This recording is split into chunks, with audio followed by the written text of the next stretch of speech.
Guest house దగ్గర tiffin సెక్షన్లో ఇలా ఉన్న రేట్లు. 4 ఇడ్లీ వచ్చి 50 రూపాయలు, వడ 3 వడ వచ్చి 50 రూపాయలు, ఇడ్లీ ప్లస్ వడ అంటే 3 ఇడ్లీ 1 వడ 50 రూపాయలు, పొంగల్ 50 రూపాయలు, పూరి 50 రూపాయలు, మసాలా దోశ వచ్చి 60 రూపాయలు, ఆనియన్ దోశ 60 రూపాయలు, పొడి దోశ 60 రూపాయలు, మసాలా దోశ చెప్పాను కదా.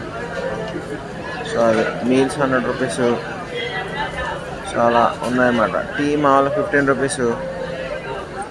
బాగానే ఉన్నాయి, చూడడానికి హైజీనిక్గానే ఉంది. వడలు కూడా బాగానే ఉన్నాయి. బాదం మిల్క్ ఇది గుడ్ మెయింటైనింగ్, బాగానే మెయింటైన్ చేస్తుంది. దాని ఎదురుగానే మాతృశ్రీ తరిగొండ వెంగమ్మ అన్నప్రసాదం ఉంటుంది తిరుమలలో. అంటే ఇప్పుడు 2025 అక్టోబర్, ఈరోజు 26 డేటు. ఈరోజుకి ఈ రకంగా ఉన్నాయి. పొంగల్ ఇది, నేను పొంగల్ తీసుకున్నారు. పొంగల్తో పాటు సాంబార్ చట్నీ ఇస్తున్నారు.